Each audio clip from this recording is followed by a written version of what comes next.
você vai retroceder ou cair. Porque a palavra, ela é, como eu disse, ela é luz, ela é direcionamento para mim e para a tua vida. E a mensagem dessa noite é uma palavra de direcionamento para mim e para você. Aleluia! Estudando essa mensagem, Deus me deu 3 mensagens. Eu digo, não tem como pregar as 3. Então, tenho que escolher uma pelo Espírito. Deus ministrou ao meu coração a mensagem quando vem se tratar do Davi, lá do campo, do deserto, dos vales, e o Davi do palácio. E Deus também me deu uma mensagem do Davi que ganha lá fora, mas que perde dentro de casa. E a terceira mensagem é a mensagem que Deus ministrou ao meu coração para essa noite. E o tema é: vem para a guerra, Davi. Aleluia. Sabemos que os dias são difíceis, e Deus chama a nossa atenção nessa noite para que possamos sim guerrear as guerras que têm vindo contra as nossas vidas. Amém, irmãos? Eu vou ler o versículo capítulo 11, do versículo 1 ao 5, e capítulo 12, do 13 e o 14. Não vai ter como ler o texto todo. Amém? Capítulo 11 do livro de 2 Samuel, versículo de 1 ao 5. Decorria um ano, no tempo em que os reis costumavam sair para a guerra, enviou Davi a Joabe e a seus servos com ele, e todo Israel, que destruíram os filhos de Amon e sitiaram Rabá. Porém Davi ficou em Jerusalém. Uma tarde levantou-se Davi do seu leito e andava passeando no terraço da casa real. Daí viu uma mulher que estava tomando banho. Era ela muito formosa. Davi mandou perguntar quem era. Disseram-lhe: é Betseba, filha de Eliã e mulher de Urias, o heteu. Então enviou Davi mensageiros que a trouxeram. Ela veio e ele se deitou com ela. Tendo-se ela purificado da sua imundícia, voltou para sua casa. A mulher concebeu e mandou dizer a Davi: estou grávida. Capítulo 12, versículo 13 e 14. Então disse Davi a Natã: pequei contra o Senhor. Disse Natã a Davi: também o Senhor te perdoou o teu pecado, não morrerás. Mas, posto que com isto deste motivo que blasfemassem os inimigos do Senhor, também o filho que te nasceu morrerá. Então Natã foi para a sua casa. Amém? Podeis assentar-se, dando glória a Deus. Aleluia. Todo mundo aqui conhece, nem que seja o mínimo da trajetória de Davi. E o texto onde nós acabamos de ler vai estar falando em um tempo, em um momento, onde eu posso dizer que Davi está vivendo o auge do seu reinado. Aqui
destruiu muitos inimigos, mas foi destruído dentro da sua própria casa.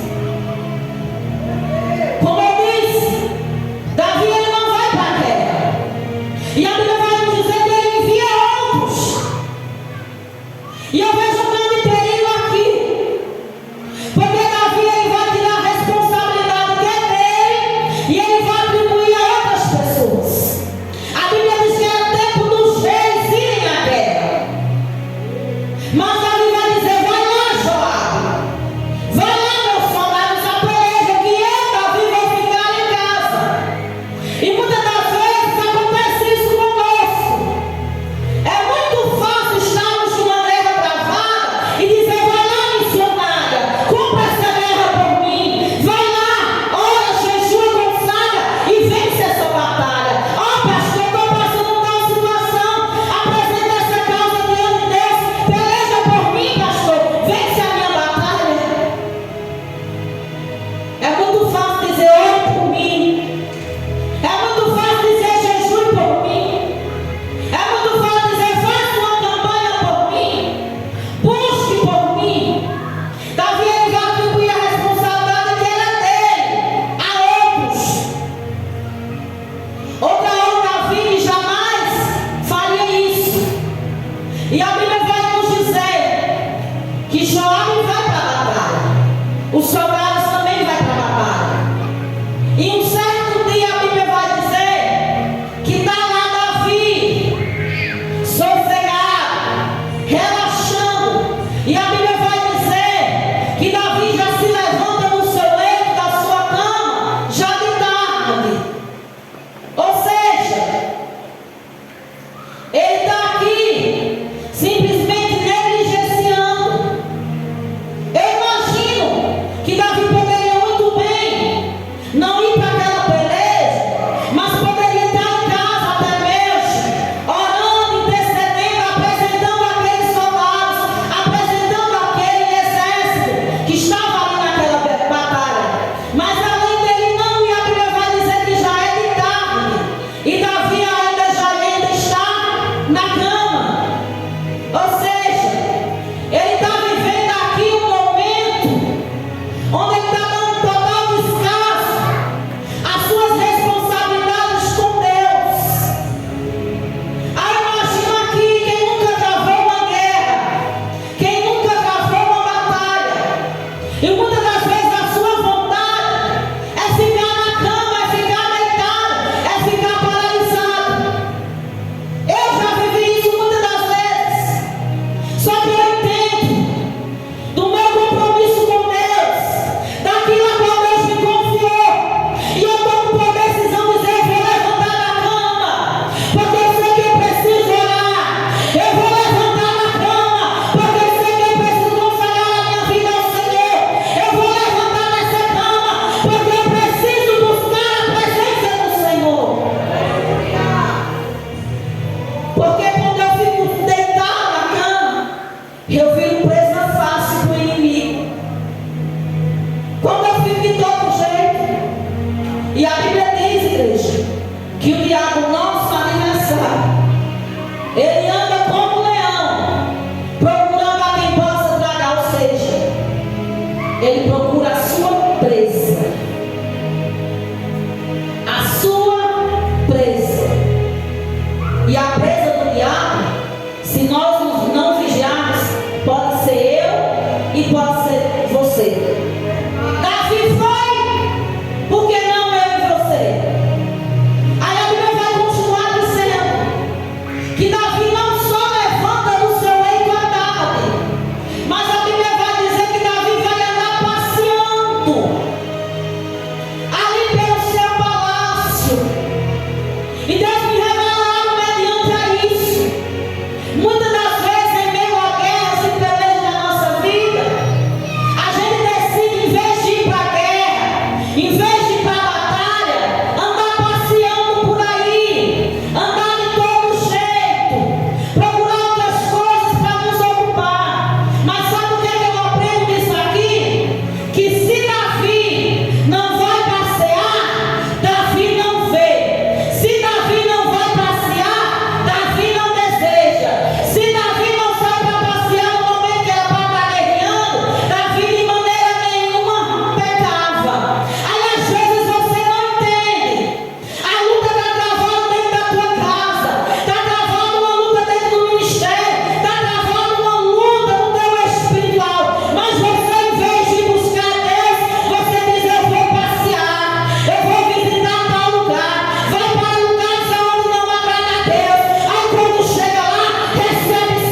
poderosa do que o diabo. Aí você diz, irmã, está fazendo apologia ao diabo? Não. Deus é mais poderoso do que o nosso adversário. Então, se nós estivermos em Deus, Ele é poderoso para destruir todas as investidas do adversário. Agora, quando nós vamos com a nossa própria força, com a nossa própria capacidade, muito cuidado. A Bíblia diz que Davi manda chamar a mulher. E sabe o que eu acho interessante disso aqui?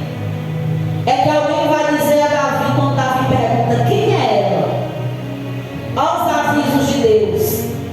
Deus sempre avisa antes de acontecer.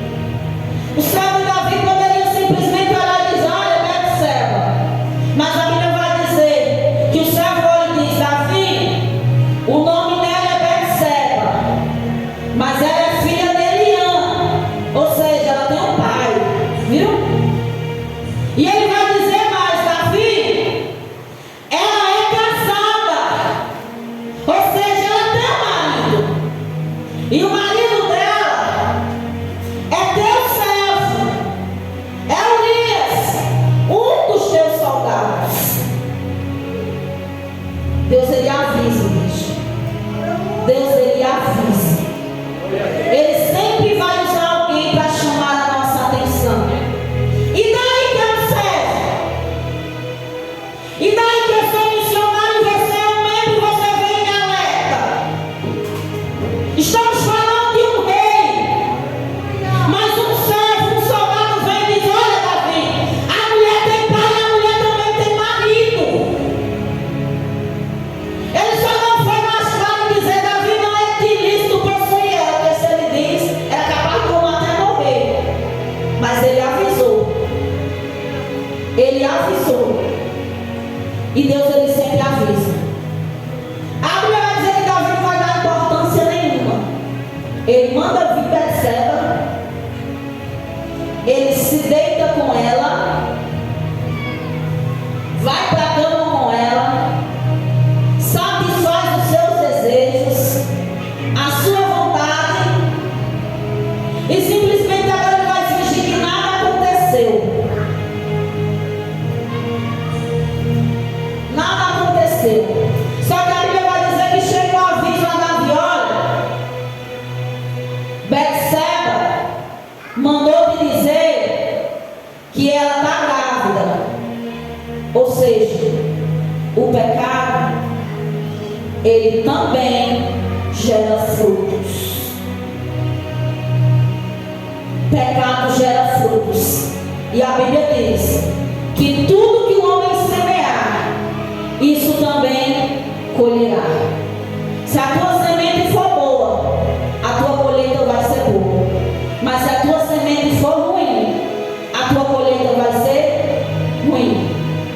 Chega a notícia, a mulher está grávida. Aí a Bíblia vai dizer que Davi em nenhum momento vai despertar e acordar diante de tudo aquilo que estava acontecendo. Aí ele agora vai mandar mensageiros ao seu servo Joabe, vai dizer, olha, manda Urias para casa. Urias é o esposo de Betseba. E a Bíblia vai dizer que Davi vai fazer toda aquela cama, para que de alguma maneira Urias se deitasse com a mulher, porque quando a barriga aparecesse, naquele tempo não tinha exame, não tinha ultrassom, ia saber que a mulher estava grávida primeiro por uns enjoos, uns sintomas, mas se só depois de esconder, ela só não poderia esconder quando a barriga estivesse grande. Então Davi diz, manda ele vir.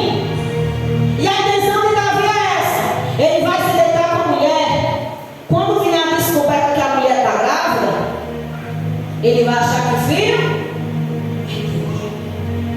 olha só a maquinação de Davi. O pecado gera frutos.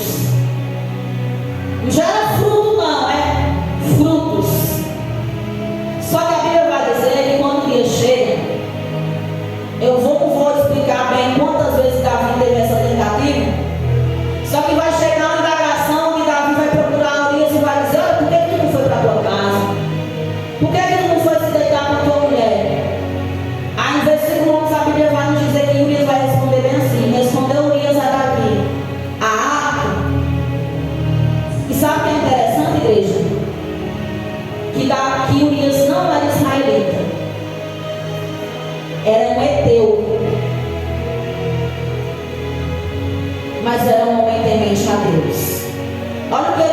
responder para Davi? Respondeu Urias a Davi: Israel e Judá ficam em tendas. Joabe, meu senhor, e os servos de meu senhor, servos de rei de Davi, estão acampados ao ar livre. E eu hei de entrar na minha casa para comer, para beber e para me deitar com a minha mulher? Então, serve como tu vives e como vives a tua alma, não farei tal coisa. Olha só o tamanho da integridade desse homem. Ou seja, Urias era um homem de princípios. Urias era um homem que não se preocupava simplesmente com o seu umbigo, não, mas se preocupava com os outros. Urias, ainda que não fosse um israelita, se tornou um israelita convertido, porque ele foi um homem temente a Deus, ao ponto de ele dizer: jamais que eu vou para minha casa. A arca, quem é a arca?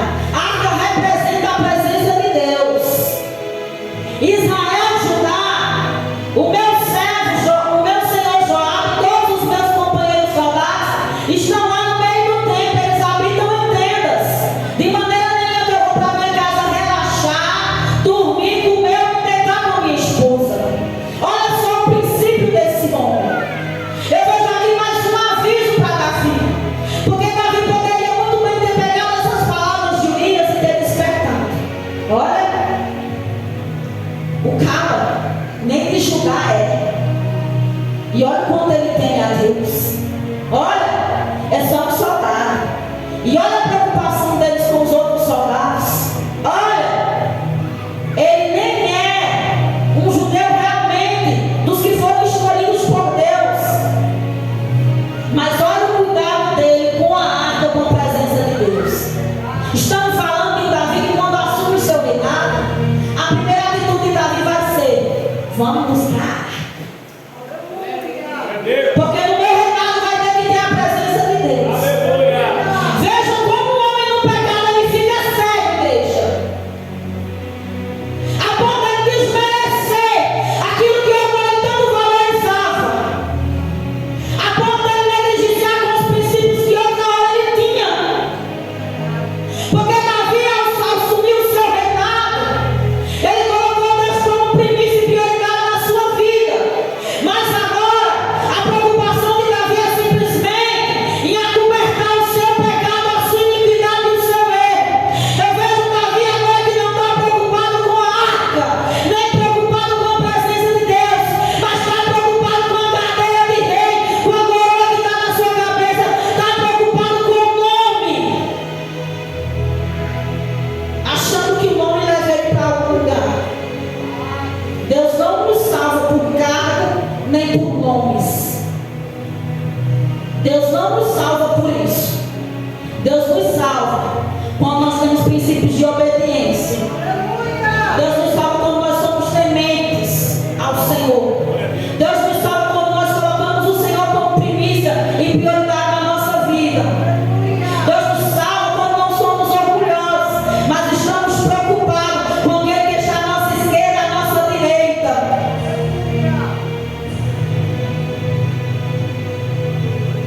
E aqui ainda Davi ainda não acorda. Aí a Bíblia vai dizer que, diante de todas as tentativas de Davi, e Urias de maneira nenhuma cedeu, Davi agora vai maquinar algo pior.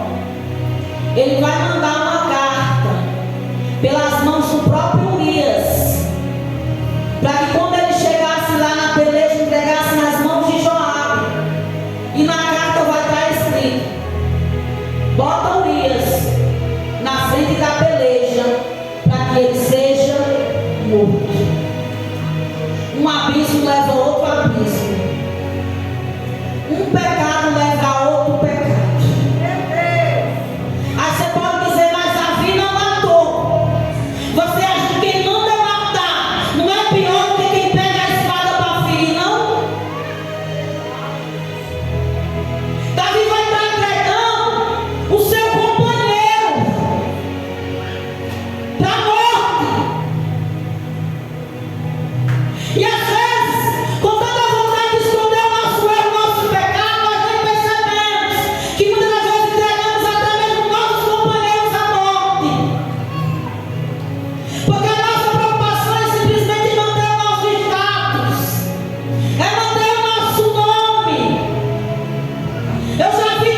manter o seu nome,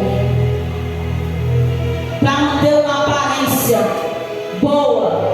Aparência boa.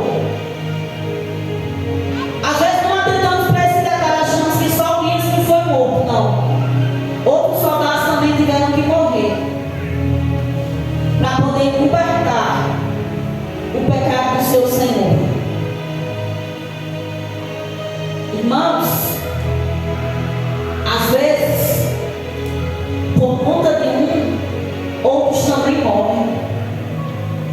Muitas das vezes, como o pecado é gerado dentro da igreja, principalmente no altar, por conta de um pecado de um, outros também morrem. Tem gente que não tem estrutura para absorver tal situação. E diz: se fulano caiu, o que é que eu estou fazendo na igreja? Se fulano que era forte caiu, o que é que eu estou fazendo dentro da casa de Deus? Então eu vou logo embora. Claro que é uma situação diferente, mas eu estou trazendo aqui uma palavra para nosso contexto, para nossa vida. Alguns são mortos.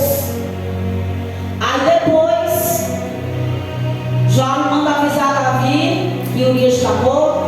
Outros soldados também estão mortos. Davi que vai gerar indignação. Gente, por que estavam perto do muro? Eu não excluí, eu não disse que não posso ficar perto do muro. Aí só que Jó manda dizer: olha, quando Davi questionar, você diz: olha, Urias e os soldados estavam perto do muro. Aí Davi vai entender que foi uma estratégia de Joabe para poder matar, entregar Urias para ser morto pela mão dos inimigos. No versículo 26, 27, na sua parte B. Não, perdão, voltar um pouquinho atrás. Aí depois disso tudo, Davi vai, manda, espera passar o luto da esposa de Urias. Ele agora manda trazer Betseba para ele e a toma como esposa. Aí a parte B do versículo 27, a palavra do Senhor vai dizer assim: porém isto que Davi fizera foi mal aos olhos do Senhor. O pecado de Davi ficou exposto, igreja.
ficou ali mantendo o seu status e a sua aparência de homem íntegro e reto. A Bíblia diz que Deus agora vai lá, Natan, porque Davi está achando que o pecado dele vai ficar impune. Davi está achando que ele tomou a mulher do outro, matou gente, mentiu, enganou, e acha que ele vai ficar impune diante disso? Não. Aí, como nós sabemos, a Bíblia vai dizer que o profeta agora vai até Davi e vai chegar até ele contando uma historinha. Olha, Davi, aconteceu tal e tal situação. Aquele homem rico possuía muitos animais, muitas ovelhas, bois.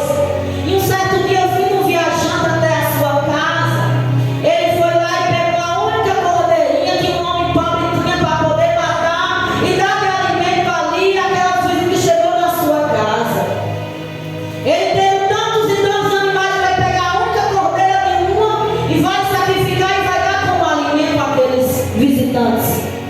A Bíblia vai dizer que Davi, quando ouve a historinha, ele vai ficar totalmente indignado e ele vai dizer: esse homem é digno de morte. Está vendo como a gente tem tanta facilidade de julgar o outro?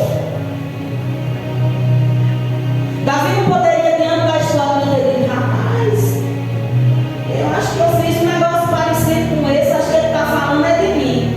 Mas não. De maneira nenhuma, ele vai dizer: esse homem é digno de morte. E ele deve pagar 4 vezes mais. Cuidado, igreja. Pelas suas palavras, tu serás justificado.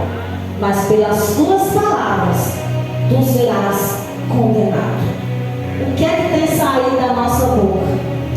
As nossas palavras podem nos justificar, mas as mesmas palavras também podem nos condenar. Vai depender muito daquilo que eu e você pronunciar diante do Senhor. Aí quando ele dá o julgamento, agora Natan vem e diz: esse homem Davi é você. É você. Aí Natan vai continuar, Davi. Assim te diz o Senhor: eu te dei um reino, eu te dei todos os teus inimigos nas suas mãos, Davi. Eu te dei as mulheres do teu Senhor nos teus braços. Eu te dei nome, eu te dei riqueza, eu te dei honra, Davi. E Deus ainda manda te dizer mais: se isso for pouco, Davi, tu tinha me pedido que eu te acrescentaria, Davi. Então por que tu tomastes a mulher alheia e ainda mataste o marido dela? Aí a Bíblia diz que Davi agora vai cair em si, ele vai orar, ele vai se arrepender. E a Bíblia vai falar lá no Salmo de número 51, uma oração que Davi fez. Glória a Deus pelaquela oração sincera que Davi fez perante ao Senhor de arrependimento. Ou seja, o homem pode cometer tais coisas como Davi ou piores, mas se ele de coração se arrepender diante do Senhor, Deus é misericordioso para lhe perdoar. Mas perdão, igreja, não é sinal que Deus esqueceu. Não é porque Deus perdoou que Deus esqueceu. Aí vai dar a segunda parte onde nós lemos: então disse Davi a Natan: pequei contra o Senhor. Disse Natan a Davi: também o Senhor te perdoou o teu pecado. Sabe o primeiro julgamento, Davi, que você disse que o homem era digno de morte? Porque você se arrependeu. Não morrerás. Agora o 14. Mas, vírgula, está aqui o mais de Deus. Pois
contra a obra de Deus. Aí por causa disso, Davi, sabe o filho que tu tiveste com Betseba? Sabe o filho que foi gerado em adultério? Sabe o menino, Davi? O filho que te nasceu morrerá. O filho que te nasceu morrerá.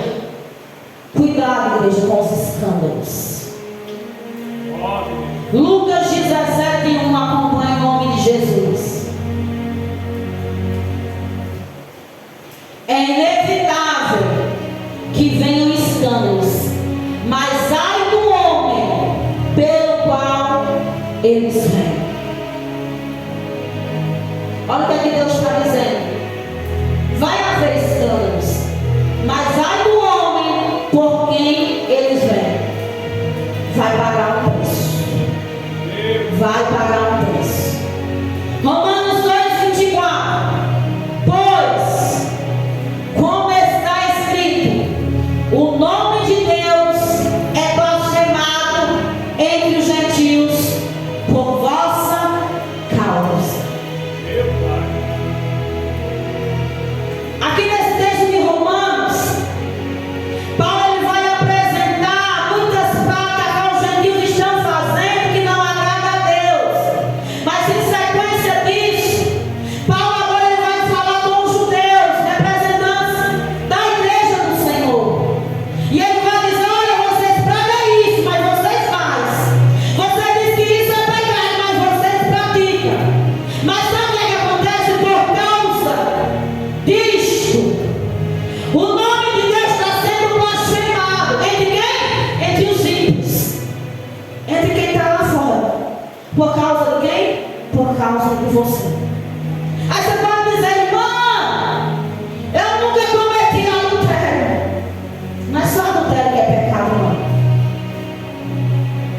Pecado é pecado.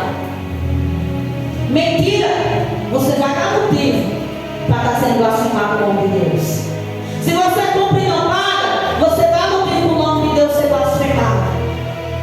Se você anda por aí fazendo as coisinhas ocultas, você vai dar motivo para o nome de Deus ser blasfemado.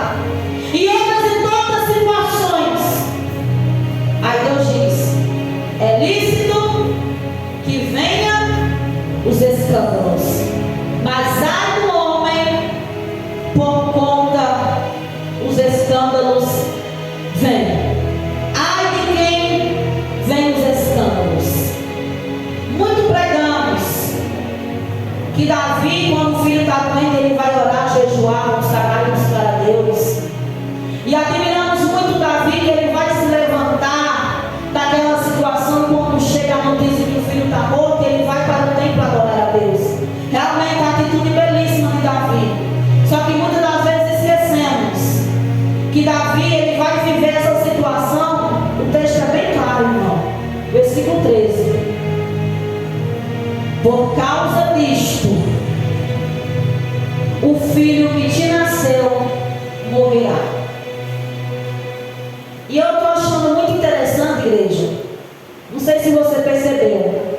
No culto de sexta-feira, quando o pastor ali ele dirigiu e pregou, ele mencionou Apocalipse, onde ia dizer que Deus colocaria filhos no leito, na cama, para morte. Por causa de quê? Por causa do pecado do povo, dos pais. No culto de domingo, a pastora que veio ministrar a palavra, ela disse: olha, foi preciso meu filho morrer. Eu pedi uma filha afogada para poder eu despertar para Deus. Agora faça uma análise. Você acha que é por acaso que Deus está repetindo as mesmas coisas? Cuidado. Ai, irmã, mas lá em Ezequiel vai dizer que o filho não leva a culpa do pai. Deus, quando Ele quer fazer e quando Ele quer tocar a igreja, Ele toca onde dói. Ele toca onde dói. Estamos vendo aqui que Deus perdoa o pecado de Davi. Você não Mas por causa do teu mau testemunho, o filho que te nasceu morrerá. O filho que te nasceu morrerá. Em sequência disso, a Bíblia, eu vou só terminar aqui. A Bíblia nos diz, não é sequência, o texto vem depois, porém esse é um acontecimento antes dessa situação aqui. Depois que Urias ele é morto, a Bíblia vai dizer que Davi manda Joabe se esforçar juntamente com o exército e vencer aquela peleja. E no capítulo 13 a Bíblia vai dizer que realmente Joabe se esforçou juntamente com todos os soldados e eles venceram aquela peleja. Até que eu aprendo nisso. Cuidado. Às vezes a gente acha que porque estamos vencendo guerras é que estamos agradando a Deus.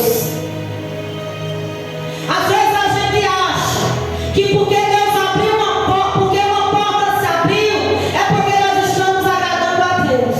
Faça uma análise de si próprio.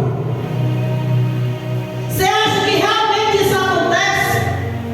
Esse povo vai vencer essa peleja, primeiro, porque tinha soldados ali que não tinha nada a ver com a situação. E segundo, que muitas das vezes, como eu disse, o castigo de Deus ele não vem em sequência do nosso pecado. Só que aí é onde muita gente se engana. E ele vai se afundando mais e mais no pecado. Ah! Eu estou assim, mas Deus é comigo. Deus é na minha vida. Ah, Deus me livrou, Ele é comigo. Ah, mas eu estou trabalhando, então Deus é na minha vida. Ah, mas os meus filhos estão com saúde. Então para que Ele consertar? Deus é na minha vida. Ah, eu estou indo bem financeiramente. Então Deus é na minha vida. Para que eu vou deixar o pecado? Para que eu vou sair da iniquidade? Eu estou vencendo as guerras, eu estou vencendo as pelejas. Muita gente tem se enganado nisso, porque acha, porque está no pé, porque está com saúde, porque está trabalhando, porque está com dinheiro, porque a casa está bem, está achando que Deus está se agradando. Todo mundo tem consciência do que é e como está diante de Deus. Todo mundo tem consciência dos seus fracassos. Todo mundo tem consciência das suas fraquezas. A fraqueza de Davi ela vai ser apresentada logo no início, igreja. A Bíblia diz que quando o marido de Abigail morre, não Deus nada, Davi diz logo, traz uma mulher para mim. E outras situações, ou seja, a fraqueza de Davi era mulher. Agora olha só, venceu tantos e tantos inimigos, mas foi vencido por conta de uma mulher. Todo mundo tem uma fraqueza. Todos nós temos uma fraqueza. Mas sabe qual é o perigo? De nós querer bater de frente com a nossa fraqueza, achando que nós somos superior a ela. Coisa linda é quando José é tentado e ele vai fugir. Por que José fugiu? Porque ele tinha consciência da sua fraqueza. Ele disse, se eu ficar aqui, eu vou cair. Foi como eu disse, Davi, ele olhou a princípio. Podia ter tirado os olhos, fechado a janela, que ele não ia mais ver nada. Mas o que? Ele continuou olhando. E surgiu o desejo no seu coração. E ele não se conteve simplesmente com desejo. Davi comete o seu primeiro adultério quando ele deseja. Mas ele vai consumar o seu adultério quando ele manda tomar a mulher para si e se deita com ela. Primeiro ele vai desejar que Urias morra, mas ele vai consumar o seu pecado quando ele manda colocar Urias à frente da peleja para que ele seja morto. Então, em nome de Jesus, igreja, como eu disse, essa é uma palavra que traz luz para a nossa vida nessa noite. Muito cuidado. Estamos em guerra. Estamos em guerra. Vem para a guerra, Davi. É tempo de orar, de clamar, de buscar a face de Deus. O diabo ele não perde de maneira nenhuma oportunidade. Não é porque você chegou tão alto que significa que você não possa cair. Não é porque você resistiu até hoje que significa que você é super-homem ou super-mulher. Não é porque você já venceu tantos inimigos e tantos obstáculos que significa que você não possa ser vencido. Então está aí a palavra, a mensagem de Deus para a nossa vida nessa noite. Que os irmãos possam tomar posse. É uma palavra de reflexão e de alerta para mim e para a tua vida. Então agradeço pela minha oportunidade e as palmas vou glorificar o nome santo do Senhor Jesus.